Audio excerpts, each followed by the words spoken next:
Welcome back to Just Another Solar Podcast with Luke Beattie. That's me, Karl Jensen. G'day, Karl. That's me. How you going, Luke? I'm good, mate, and industry legend Nigel Morris. G'day, everyone. How are you? Very good. Apparently, you've been moonlighting on other podcasts, Nige. Tell us about this. Oh, yeah. I was a stand-in for the boss who was busy doing his thing, and jumped onto a terrific little webinar last night, actually, with 1 million women who have a great campaign doing all sorts of good stuff. But it was about renovating and about solar, and I was the alleged solar guy. Alleged solar expert. So I came in and talked to a bunch of people last night, which is really interesting, actually. It's always good. I know Karl talked about some of the sort of end user shows that he gets around the country to do from time to time a few episodes ago. And it's always really good to kind of, get back and talk to people who are just real people, just dealing with the regular questions. It's good. Yeah, speaking of which, there is the Off-Grid Living Festival next weekend in Victoria for anyone that's interested in going to that. Where's that? I think it's Shepparton, Shepparton? Oh, yeah. There. Oh, okay.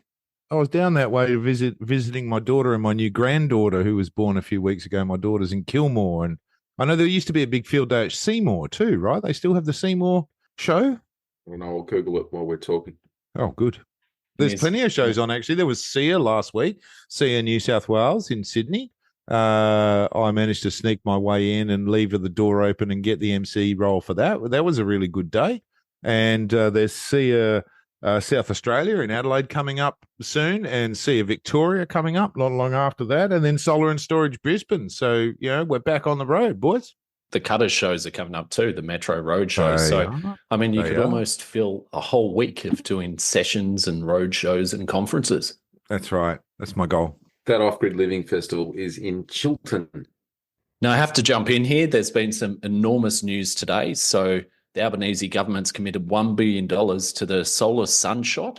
They basically made the case saying that all of the materials and metals and critical minerals to make solar panels can all be found in Australia. And it's something we've discussed previously with Richard Pedersen from Tindo about a response to the USA's Inflation Reduction Act. The Smart Energy Council's got working groups actively trying to get a response. And Dr. Martin Green and Dr. Renata Egan before that, they were talking about the report and the future of manufacturing possibilities in Australia with us too. So the federal government's jumped in and said, yep, that's something that they'd like to support. They've got ARENA is going to be consulting with industry to see what they can get off the ground. And I think it looks something like subsidies, grants, and production tax credits, which could potentially turbocharge solar panel manufacturing in Australia, which is awesome. It is, and in fact, the one that I know, I rang Glenn Morelli down at Tindo today to chat to him, and I was watching all the live stuff feeding through, and I noticed that there was talk of offtake agreements for government projects, which is something that Glenn's been calling for a long, long time. Tindo have already got a factory, but the challenge for them is to get that sort of underlying scale to get the factory up and going, and offtake agreements, for example, in the sense of requirements for government to purchase Australian-made products, can really, really kickstart an Australian manufacturing industry. And there was actually mention of it in a couple of the presses today that I saw. So it looks like there might be something in it for potentially for all Australian manufacturers. For sure. I believe the New South Wales government was there, and they've put their hand up and said that they're going to preference Australian content with solar panels, which is awesome. Yep. SunDrive featured very, very heavily, which is great. They're a startup, but got some really nice tech where they're replacing the silver with copper in the solar cell manufacturing process. They've had investments from Mike Cannon-Brookes and a bunch of other people.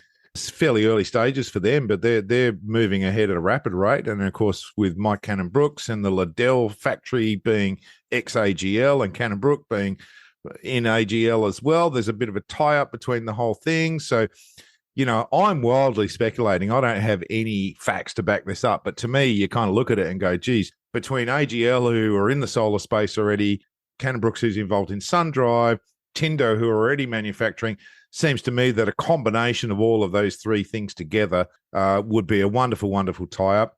I also heard on the grapevine there was talk of some international investment coming in to sort of underpin it as well. So getting some international investment in there to kickstart it all. So And jobs, yeah. Nige. Jobs. They're Oh, talking jobs, about jobs, an jobs. enormous amount of jobs. So they started with the required jobs and sparkies for just meeting the targets, but they were talking in the context of SunDrive, and they said that SunDrive will need, a workforce, but we're talking PhDs down to school leavers. So it's going to be a whole cross section. Now, remember Rami Feta from Solar Juice came on, and you've worked with him previously, Nigel. And his story is amazing.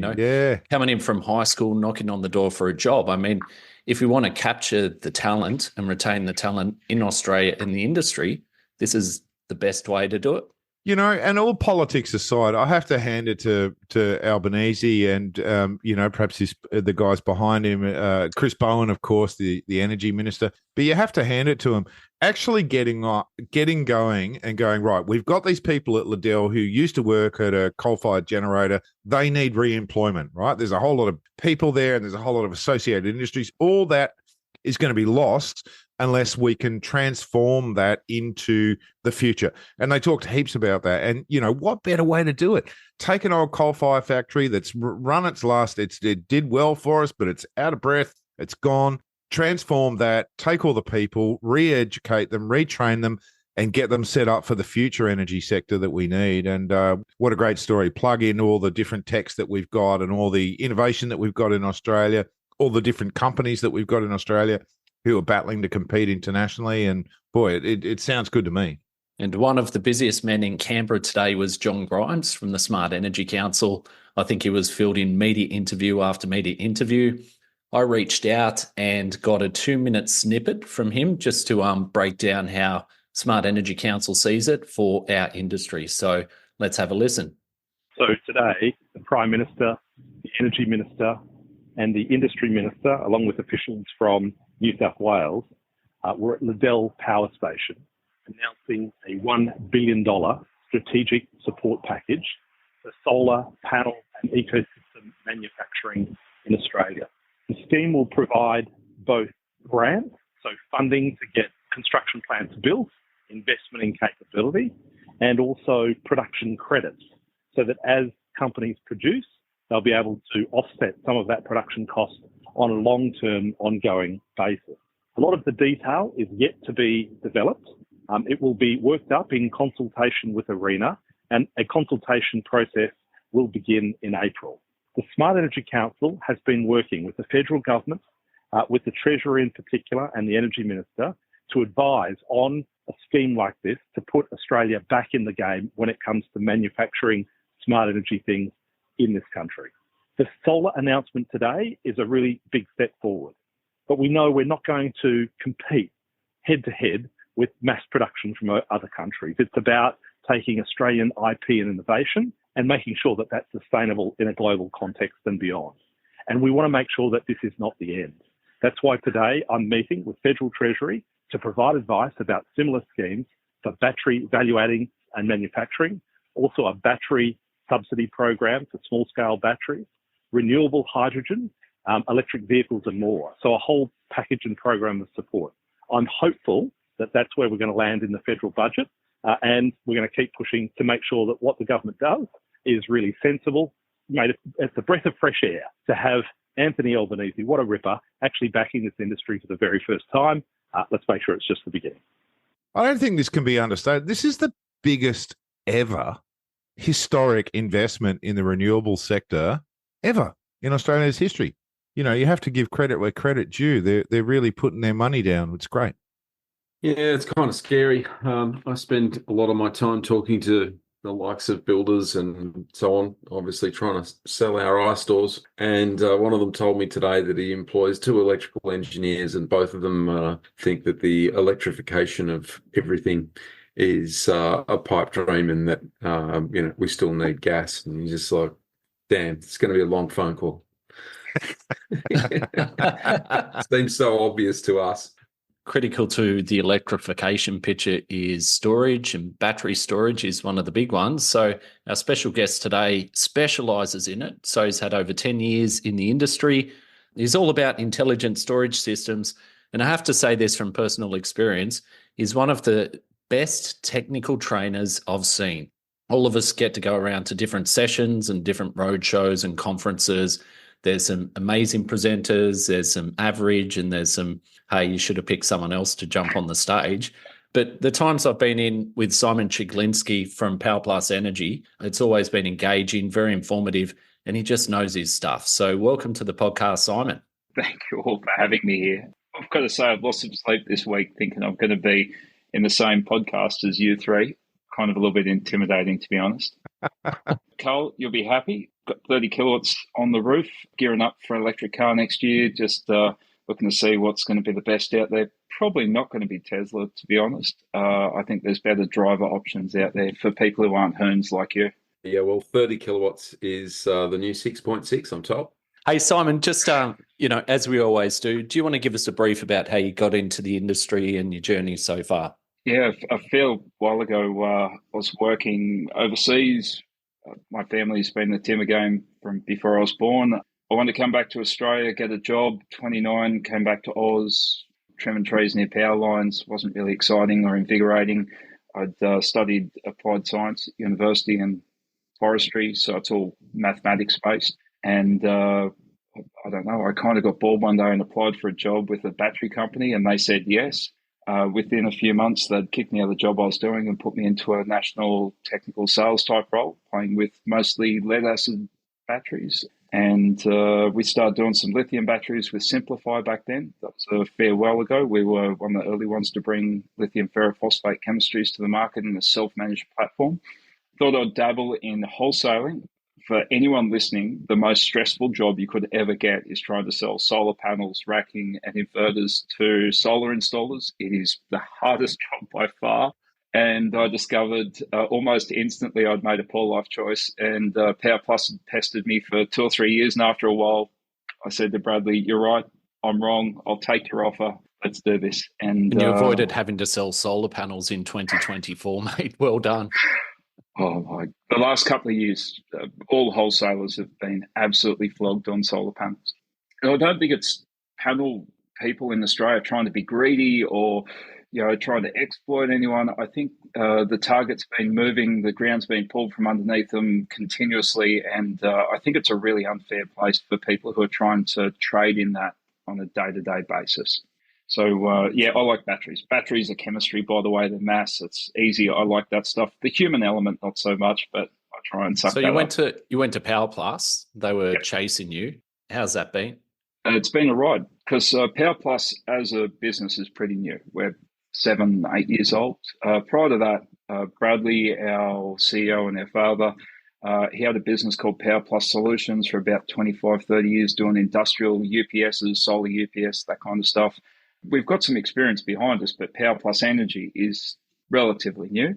And so when I joined 4.5 years ago, everything was still being invented. We're still creating procedures and policies and tweaking. And so all the documentation you see online is stuff I've created with my team. Every day we're trying to find ways to do better. And we use everyone else as the example of how do you do it? How do we do it better? We're active in the marketplace. You talked about being out there and doing training. Not only that, we also sponsor events like the Sears and others. A few years ago, we sponsored an event for installers prior to Smart Energy in Sydney. We're doing some more work with Nigel and some others on how customer support should look like and what expectations are, and how do we do it better as manufacturers. And we're driving that with Selectronic because we believe Australian companies tend to be held to a higher standard. We're the new kids on the block. We've got an Australian address. We've only got onshore people. So we have to do it better than other people.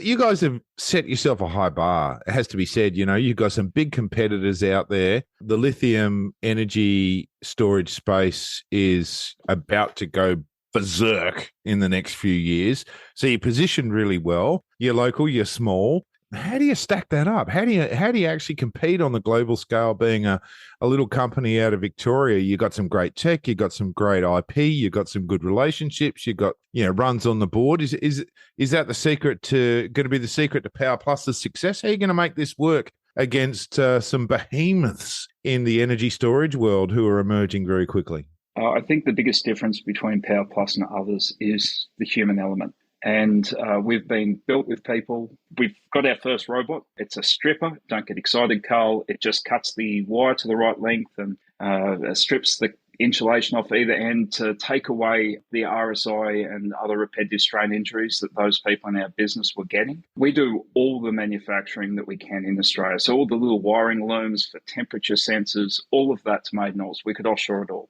Our next step will be some robotics on putting some of the cells inside the metal cases because it's hard on the human body, but our focus is on people. And so if you start your business with thinking that humans are the most important part of your business, then it flows all the way through. In the area that I look after, which is technical support and our projects as well, if you ring with a problem, the ultimate goal is that the consumer is happy, the installer is happy, the wholesaler happy, and we're happy as well. Everyone has to have a smile. There can't be one in that chain where they think they've been dudded. Otherwise, the whole lot falls down. So we tend to put more kilometres on our cars. We tend to jump on planes more often. We have to hold our CEO, Bradley, back from wanting to jump in the car and drive up to Broome to quickly help someone. And say it's a 3-day drive, and he goes, that's fine. No one drives quickly to Broome, man. And you'll have customers out there, and people who'll be like, yeah, Bradley came up over a weekend with a truck he'd hired to come and help me out. And it's like, I know, we're sorry. We're trying to hold him back. In terms of your actual solutions, do you want to just give a brief on which solutions you have? So we started off and we've got a self-managed battery. How do you imagine a self-managed battery? A lead-acid battery is self-managed. There's no comms cables. It doesn't tell the inverter how to behave or charger how to behave. Our battery's the same. All the smarts have to be on the inside. So that means we work with old legacy systems that might have been installed 15, 20 years ago. And we work with current series, whether it be Selectronic, NOARC, or whatever inverters you like, as long as we can tell the charger settings, program them in through the installer, we can work with. Most people don't know that we've been doing high voltage batteries for maybe 4 or 5 years, but we pulled back from that market when COVID happened because we couldn't get guaranteed supply of microchips. So what's the point in trying to push something to market half-assed? So we pulled it back. We've shelved that project. We're about to restart that off again. Our biggest battery, I think, at the moment might be up in the northwest of Australia, running a fully automated mine site.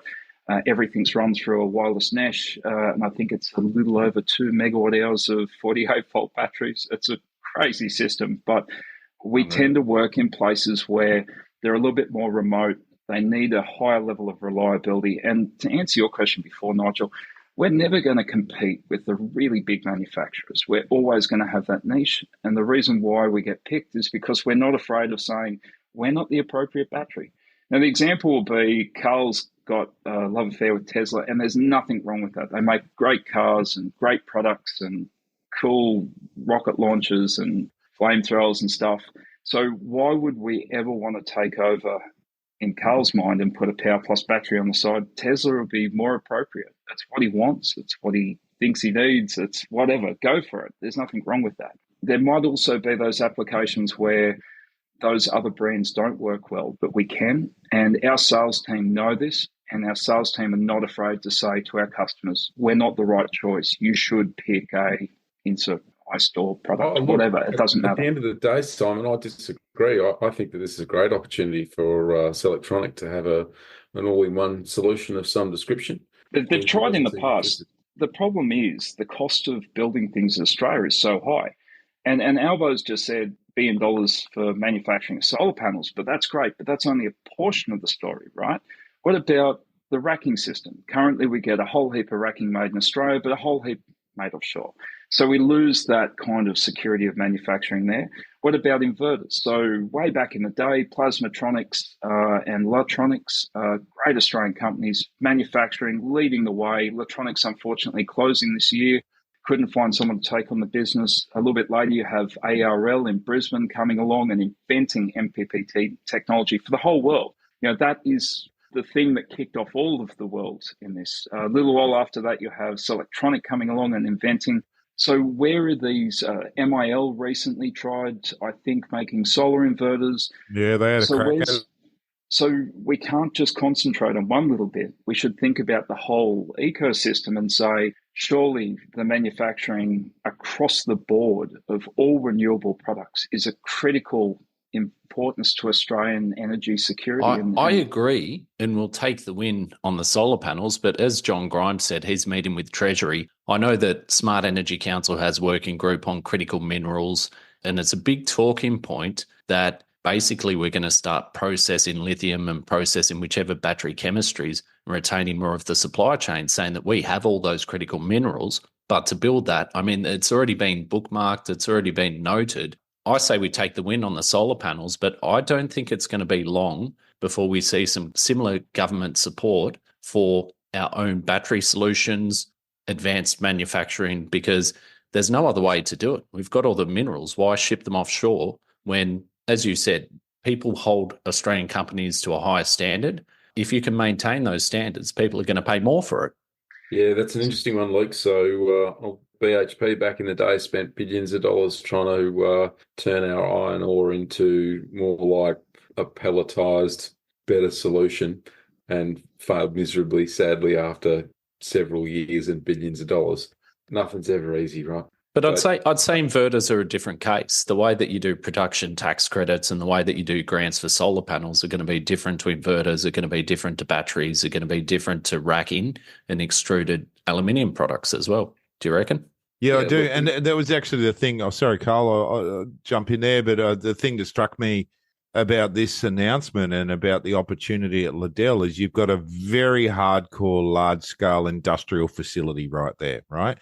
And, lithium processing is a very expensive business that requires you to find markets for a whole lot of products, not just batteries. To make that processing facility work, you have to extract a whole lot of different products and ship them off into all sorts of different markets and segments and stuff. So the thing that struck me about this was that it was a terrific site to actually start doing more things with all the raw materials that we're blessed with. I think it was the Sun Driven guy who was actually talking and saying that, when you look at the core input materials that are required for a solar panel, Australia is actually uniquely blessed in having almost all of them here. But we import our glass. We buy glass in. We don't have a glass manufacturing sector like they have overseas because we haven't had the scale. So the goal here is let's try and underpin the scale to make these kinds of opportunities work. Could be for glass for solar panels. It could be for lithium for batteries. It could be for brainiacs who can write good code and make good software. John said about the battery subsidies. I don't think subsidies is the way forward to prosper this type of market segment. We see it in Queensland at the moment. There's a lot of stress that I see, especially in the socials, where questions are being popped up. How do I use these subsidies? How do my customers do it? We would probably prefer market segment, market share, just purely and simply for the basis of functionality and usability and overall commercial sensibility, rather than trying to prop up that element. In saying that, in the manufacturing scale, like Nigel was saying, that type of subsidy, or even putting tariffs on imported goods if there's competitive. I've been working so far with the Minister for Trade around asking the federal government to support Australian manufacturers, whether they be panel racking, inverters or batteries, on Australian-funded jobs, especially offshore throughout the Pacific, where this is becoming more and more of a national security, where Australian manufacturers should be being preferenced over non-Australian manufactured products. It's a no-brainer. We can be really clever and not spend lots of money and still encourage manufacturing security here in Australia. We sure can. I love one of the quotes they rattled off numerous times was, "This is not the beginning and it's not the end. It's not the first announcement. It's not going to be the last. This is just a big one in the middle," right? And so I think that's really good acknowledgement that there's been a lot of groundwork that's been laid over decades and decades and decades of great innovation in Australia across all sorts of different sectors. There's a lot more to come. This is just a big stepping stone to get us to that next place. So coming back to the thing you said, government loans, subsidies, that sort of thing, Redback Technologies recently filed for voluntary administration. I did some research, and apparently there's been over 40 responses, expressions of interest to purchase the company, and at least 8 serious buyers. But we had an interesting conversation, Simon, earlier in the week. So let's go away from Redback and speak hypothetically. Let's put it in South Australia on a network where you've got requirements for flexible exports, which means they need to be internet connected. You need to have some smarts happening at the mothership to make sure it's going to meet those requirements. If the servers are down and the monitoring's not happening and it's not going to meet those requirements anymore because the company won't support it, what happens? I found out probably the same time as all of you guys, either between Tuesday night late and Wednesday morning early with that announcement. I actually really feel for those people involved who either own a Redback product, have installed a Redback product, or are currently holding them in stock, ready to on-sell to install. So my heart goes out to you. The short answer is Australia's becoming more, not less complicated. We lead the way in making things complicated. IEEE 2030.5, or the California rule, is in force in Australia throughout SAPN and the Energy Queensland networks, which have that single point of control. I imagine that it's going to be really hard for installers. They might have to go back and pull things out or disconnect because the utility won't accept it. From time to time, we see those bulletins come out of non-conforming inverters, and there's work instruction rules to installers to go and remove, replace, or rectify. I suspect that something like that will happen. The comments that I've had to our distribution partners over the past week and a half around specifically Redback was, what risk do you and your customers sit with under Australian consumer law when the last person to touch it isn't necessarily the only person to wear risk? Everyone wears risk up the chain. I hope the new buyers, whoever they are, take on the legacy risk that comes with that purchase. Yeah, I considered that one for another scenario. Let's say I turn up dead tomorrow and I own my own business and someone comes along and buys it or takes it over or takes over the name from the widow. Do they actually take over all those warranty obligations, or do we wipe the slate clean and say, well, it's a different owner? I'm yet to see this be tested in court. And I think this is probably where we're going to end up not too long, where ACL will be challenged, precedent will be set, and then our system of governance will say from this point onwards, this is how it shall be. But up until that point, I think the only people who really win out of these will probably be lawyers. Everyone else will end up upset, frustrated, and still in the dark. Yeah, so we've got this scenario where G-Store folded, owing millions of dollars. Obviously, they tried to sell that business. Not many takers when you've got this big slab of debt. But if someone did buy it, you wonder, are they going to accept the warranty obligations of that business going forward? And I can't see any reason why you'd want to do that. It seems crazy. ABB Solar sold to FIMA, and part of that sale price was the warranty obligations. And that was made really public. And a lot of people laughed at the time and said, what do you mean it's all this? But the fact that that was built into the sale and it was so obvious and upfront, I actually think was a really good thing. And it should give confidence to people who use FIMA products that there's that level of care put into that sale. Well, yeah, they paid them to take it. Yes, in a way. In saying that, we also have this kind of belief at PowerPlus that the longer the warranty document, the less easy it is to use the warranty. So it's like an inversely proportionate rule. So if you've got a 10-page warranty document, the likelihood of you being able to make any level of claim is so close to zero. But it's a single pager. It's relatively easy to read. It's not funny language or too deep in lawyer speak. It's probably going to be a good warranty. Yeah, look, I still like the idea of pro rata warranties for batteries, replacing something that's 9.5 years old with something that's brand new when it's only had a 10-year warranty or a 10-year life. Seems a bit crazy to me. And I've probably mentioned it before, the pool covers is the classic one. We'll give you the pro rata warranty. It's warranted for 5 years. They know full well it'll never last 5 years. So at 4 years, they'll give you 20% towards a new pool blanket. So I'd prefer to see battery warranties geared more towards that. My boss would 100% agree with you. The question there is, how do you write a warranty where it's easy to understand, it conforms to Australian consumer law, and then gives certainty to our customers who are installers? How do we give them the certainty they need to go to the marketplace? That's the tricky bit. If you get too smoke and mirrors, and some early lithium battery manufacturers coming to Australia from offshore had some really terrible warranty statements.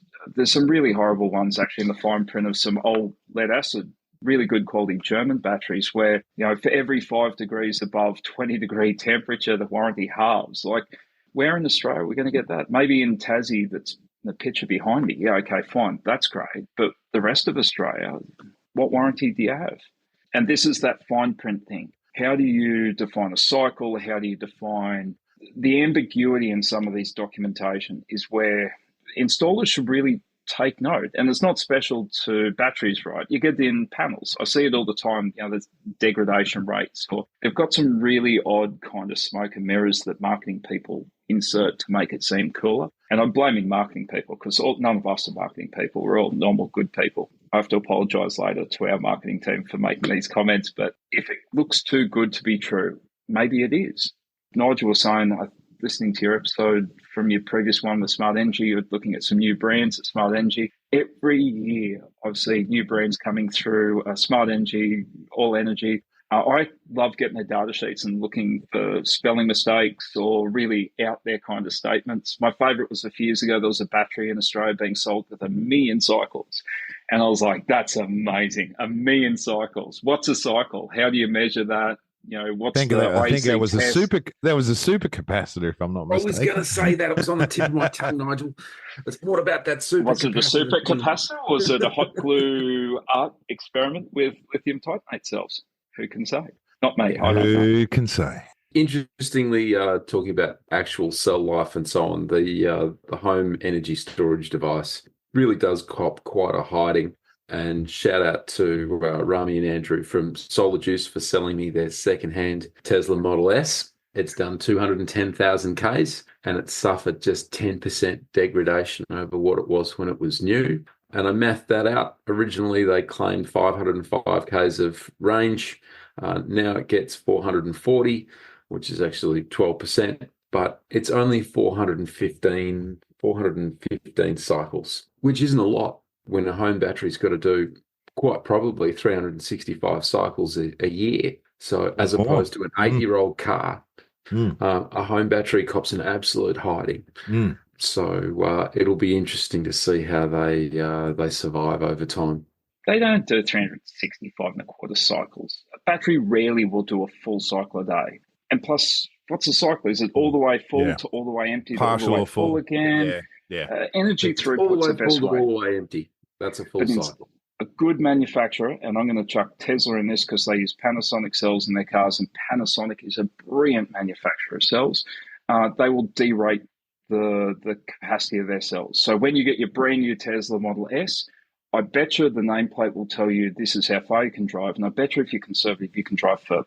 And that's an intentional position that manufacturer has done because it protects themselves in the future against warranties, right? So sure, you're seeing 10% fade now. I bet you there's a higher fade, but you're seeing 10% off nameplate. And to me, that means it's a good manufacturer and they're doing the right thing for the consumer. You shouldn't put a product out that only just achieves what you say it will. That is a horrible position for a manufacturer to do. Interesting. The other one does a rated range of 490 Ks, and Melbourne, my house to Gundagai is 485. And that's wrinkle clinching stuff. At the end of the day, you're leaving at 100%. What was clinching? You're rolling in at zero. It will just barely do that. So I don't think that there's a lot more in terms of buffer, particularly at highway speeds. I'm going to change the subject from winkles or whatever it was that were being clenched. But I want to come back down to one of the practical issues here, because I actually had to calm my better half down this week because she said, there was someone died in a house fire in Port Macquarie this week as a result of a lithium battery, and there was so little information on it. I got online; it was actually really hard to determine what kind of lithium battery was. Everyone was speculating it was a scooter or a bicycle as usual. And there is a really good resource out there to actually track the number of fires from electric vehicles. I forget what they're called, but there's a really good website out there, EV Safe. Thank you. That was helpful. That was great. EV safe. But there is a really good, if you Google, fires, EV or electric vehicle lithium fires, you'll find the website. But what was really, really intriguing is I actually had to try and calm Claire down and say, listen, honey, you don't need to panic about the fact that, I've got lithium batteries in the shed. You've got lithium batteries in your phone, in your computer, in every room. We've got lithium batteries. Yes, the LiveWire has lithium batteries in it, and we're going to have some bolted to the wall before long. And, her fear is just escalating and escalating and escalating. And I actually did the numbers and went, okay, even with the worst case scenario with electric bicycles in Australia, there's, what did I work out? I think we worked out there was like 250,000 electric bicycles have been sold in Australia. There's like 100 and something thousand a year. Last year, it's going off the Richter. But, 250, 300,000, there's been like 60 fires in New South Wales, right? So the percentages are minuscule, even though they are terrible, terrible fires. And no one ever wants to have a fire. So, it's something we've got to watch, but we've also got to really manage the quality issues, and the budget end of the market is where all the problems Apparently, vapes are a huge issue too. Because if you look at a live wire, it manages the charging. And one of the ways you get thermal runaway is when you keep charging a battery that's full. I wouldn't be worried about the live wire. I think most of the electric bikes and scooters and so forth will be fine. But if you look at these cheap vapes that are coming in from overseas, leave it plugged in overnight, well, potentially it's going to catch fire. So I wonder how many are vape fires. Set her mind at ease, Nigel, by telling her that if you fall asleep with a cigarette in your mouth, you're definitely going to burn the house down. Well, I did kind of go also down the route of how many house fires are started by charging your mobile phone while it's laying on the pillow, right? Awful lot of house fires are started that way just by pure heat, right? Or you buy a cheap, dodgy phone cable because you're walking past one in Woolies or whatever, right? That's how fires start. It's through poor charging practice generally, and, not respecting the fact that, if you lay your iPhone, and, every one of us knows you charge an iPhone, they get hot. Right? They get hot. We've got to put covers on them because they're expensive. So they build heat up and, yada, yada, yada. And a lot of people just leave those devices laying around willy-nilly and think they can do anything with them and stretch the cables all over the joint. And talking about you, Claire. Yes. Well, I love how morbid that Karl and Nigel have gone. Like, look, you and I should hang out more and leave these two alone. It's all about death. I've got to say, lithium, everything catches fire. Everything burns. For that to happen, it's like the Swiss cheese model that goes to aeroplane crashes. A whole heap of holes have to join up in the exact specific way. And if you look at the influx, the big high level, the fires you get straight after Christmas time, the question is, what's the commonality? And the commonality will be the cheaper devices, whether they be vapes, bikes, scooters, or whatever. The chargers aren't working properly. Someone's gone down the street and bought a new plug from their local, J-Car, crimped on new plug, bought an aftermarket charger, which go into your vapes and stuff. And all of a sudden, everything turns to rubbish because the battery management system that's within the scooter maybe is non-existent, and it relies on the charger to tell it how to behave. And we saw this in the Samsung Note 7s. The microchip that told the battery how to behave was faulty. So everything can have a problem. Do you remember getting on flights when they named it specifically? Oh, yeah. And they'd say, if you've got a Samsung Note 7. You see, who uses Samsung anyway? iPhones, they got the same problem. Everything will catch fire at some point. So I think manufacturers who are prepared to be open and talk about it, we've been working with New South Wales Fire and Rescue, the Rural Fire Service, New South Wales CFA in Vic and SA. I think I've got to go down and do some town hall meetings with the people, with the members of the SA CFA around safety and how do they keep their members safe.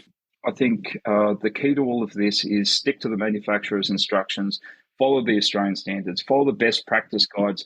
Don't take a shortcut, don't undercable, and don't try and go and buy something off the internet and build it yourself, because how many DIY power walls do we see on the internet that look like they're going to be good for any length of time? What about the mainstream batteries? Because, we're dealing in residential batteries, commercial batteries. Do you see any of the same issues with the current ranges and mainstream products? I say this publicly all the time. For a company to have physical representation in Australia, irrespective where they're from in the world or where they're made, with Australian consumer law and in generally our laws, products aren't shit. Maybe they're not great, but they're not bombs. And if you look as an example, LG Chem with their batteries, they're doing big national recalls, global recalls. Not many of them have actually caught fire and created horrific problems. There's a whole heap on the edge, but none actually have. And it's a testament to the original design and effort that went into manufacturing of those products. And then the way they've been recalling them, they're doing a great job. This is really hard to deal with. You can do the best you can, but the crystal ball gets kind of foggy what people will do in the field. And so for us, what we've been doing, and recently we released a new product, and we took the learnings of the last 7 years of manufacturing lithium batteries in Australia, and we released a new battery. And we're trying to engineer out some of the dumb things that we saw over the last 7 years. What we can't do, by the way, is house fires, bushfires, and floods. Typically, we can't engineer out, but you do the best you can with what you've got. But we're not unique in this. Every manufacturer that has a physical representation of any way, shape, or form in Australia is probably going to be an okay product to some degree. There was a video on ABC recently of a lady videoing her kid's electric bike catching fire, screaming at him. And he'd bought all the stuff off the internet, became overnight a lithium battery expert, built his own e-bike battery, his own charger off the internet, because why not? Like, the internet's amazing for that. And then weirdly, the thing burnt down and nearly burnt the house down with it. Who would have seen that coming? Well, I've got the Stealth Bomber, which has got a 22S 20P battery. That's a lot of grunt. You got to be pretty careful putting that stuff together, because if a piece of nickel strap gets in the wrong place, it disappears pretty quickly. You can't mess around with this stuff, can you? It's it's a good reminder for everyone. The website I was loosely referring to before was evfiresafe.com. They're I would say the preeminent collector of statistics around this. Just to put it in context, as of the 30th of June 2023, globally there were 44 EV fires reported. There were 3 battery or truck fires reported, and there were 500 light electric vehicle fires reported, which is bicycles, scooters, or various other things. So it's absolutely on the increase, but in statistical terms, we're talking, very, very few. I think there's 3 or 4 in Australia for the same sort of period. We don't have time for much more, so I'd like to change topics here. One of the interesting things I know about you, Simon, is that you've been serving as a volunteer surf lifesaver for over 34 years. So you started when you're about 6 years old. Started when I was 6, started patrolling at about 12 or 13. I live on the ferry. I was joking, by the way, so I was spot on. Yeah, wow. No, it's a lifetime stupidity type thing. Anyone who spends long periods of time volunteering communities, you're all crazy. But thank you, because it makes Australia such a wonderful place overall. But joined when I was about 6, started patrolling at 12 or 13 at Brunswick Heads, very far north coast of New South Wales. I hold a national medal for service to the community and also a 20-year patrol service pin from Surf Australia. You got to find some way of disconnecting from your work week, and we all have stressful periods. I hear you talking to all your guests, what do you do to wind down? And I think going to the beach and sticking your feet in the water is a brilliant way of turning, the week down and trying to take a breath, get some global view, and recharge the batteries. I mean, there's some pretty pointy end stuff there too. Like if you would have been involved in resuscitations, and I mean, my point of reference is Bondi Rescue, right? So I don't know if that skews it, but tell me how close is that to reality? Brunswick's a small town. We have probably about 1,000 people who live there full time. We get the linen brigades about to hit us with blues vests, so we'll get a few extra people come to the beach. We normally have more seagulls and dogs on the beach. A couple of years ago, we had a little bit more rain than we used to in our neck of the woods.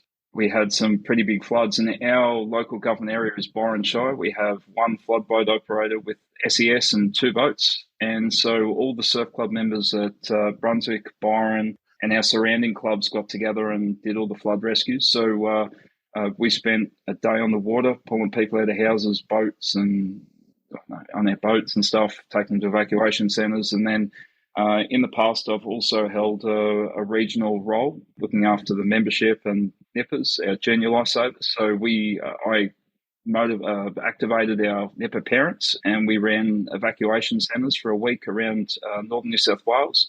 Took about a week for the roads to open up and the New South Wales government to rock up and help. So we all got COVID out of that, to say thank you for helping the community. That was nice. Of course. You got to help people out, give things back, right? Have some COVID. Everyone have some COVID. So yeah, we the community, I think, is really, this kind of community spirit's uniquely Australian. I don't really see it elsewhere in the world to the same degree. You look at Fire Brigade, you look at State Emergency Service, Surf Life Savers, they're all amazing people. And I don't do it for the money. No one I know does it for the money. We do it because they're our mates, our friends. We enjoy it and we enjoy hanging out. But yeah, from time to time, some things happen that shouldn't, or not so cool. Northern New South Wales is the shark capital of New South Wales. So one of the things developed, not in our club, but one of our neighbouring clubs, is aerial surveillance. So now in New South Wales, we're the largest commercial operator of uncrewed aerial vehicles or drones in Do you have an app or something similar? Over here in WA, the government's got the shark. Oh, don't Shark download Smart. the app. Yeah, no, don't download it. And you set your favourite beach. And anytime you've got the different ones, you've got the helicopter picks them up and they'll tell you if they know the type of shark and size. They have the public reported, lifesaver reported, and they have the tagged ones. So it's really cool. Nigel, We've actually, my local Nigel's beach, in New South Wales, don't do it. it's been on the news over here and on social media. We've got a tiger shark called Trevor who hangs around on this side of the reef. And you look at the app and it says he's within 5 to 10 meters of the shore. And he's a 2.5 meter tiger shark, and everyone, they're all like, "Oh, there's Trevor. Oh, Trevor's back in town." And it's like, see, this is like teenagers. This is like teenagers, right? There's a certain amount of things that you just don't need to know. It's just not going to make your life better. When you swim in the ocean, there are sharks there. Don't swim at dawn. Don't swim at dusk. Have a good time. Don't take candy from strangers. Oh, I'll take candy. I'll take candy from anyone. If you show a willingness to take it, it freaks them out and they won't give it to you. It's great. I got to say, I scuba dive with sharks all the time. A group of us do some really terrible, crazy things. We, over in Fiji, diving with 3 or 4 tiger sharks, another couple circling above us, a little juveniles. No cages or anything. We're totally safe, no dramas. What I don't like is get up in the morning, look at my phone and have 30 different notifications saying, white sharks. They're not great white. They're just white sharks, bull sharks, tiger sharks, all pinged because they're all tagged. I hate that. I'd rather not know. And we fly UAVs looking for marine life, and we use that as a management tool. I'm the management team, so I'm the one saying, get out of the water or call the police. So I don't want to know if something's going to nibble on me. I'd rather just go quickly. But yeah. We were together, mate. We're not talking about death and not being morbid. We were... No. Looks you guys have just gone right down the. We just dragged you right down the hole. Karl, yeah, you guys brought us down. Thanks, Nigel. But hey, if you want to be safe at the beach and you're really stressed out, you can download an app called Beach Safe from Surf Life Saving. It gives you all the weather conditions, your closest beach, if it's open or closed. Swim between the flags, they're red and yellow. Don't get drunk and go for a swim. Like 60% of deaths are usually men who are drinking, who are swimming after dark. It's low-hanging fruit. Don't walk in the freeway either. The same people need to be, told that kind of thing. Reminds me of a recent trip to the Murray where just on dark, someone said, let's take out the 400 horsepower boat and do some water skiing. And you're like, that's a great idea. We're all shit-faced. Let's get in the boat and ski in the dark. Yeah. Only way to make that better, Karl, take a chainsaw. It's the only way to bring some firewood back. Yeah. We're going to wrap up in a sec, so we might have a quick whip around. Just any last comments? We'll start with you, Karl. Nothing for me other than a shout out to Andrew and Rami for selling me an old Tesla to complete my electrification journey. I wish that everybody could get to that full electrification point faster because it really does lower your cost of living. What about you, Nigel? Yeah, we haven't even touched on the national fuel efficiency standards that were announced this week, which is actually a massive, massive game changer. A little bit watered down, but, we've got one finally. And I think that's amazing. It's going to drive a whole heap of change in Australia. I sit on an electric vehicle council for the Smart Energy Council, meet up with a bunch of people who are in the space regularly, and they've really influenced that, which is great. They've done some terrific work there. So that's my big one, and of course the number of events that are coming up. We're on the road again, and so I look forward to seeing everyone out there soon. And Simon Ceglinski from PowerPlus Energy. Mate, I stumbled over that. I'm sorry, but my dad's going to freak out. Don't worry, I don't care. How should I pronounce it, by the way? Oh, I call it Ceglinski, but when I went to Poland, they said I pronounced it wrong, and I just gave up trying to figure out how to pronounce it properly. So you're doing fine. Don't stress. Well, Simon from PowerPlus Energy. We'll stick with that.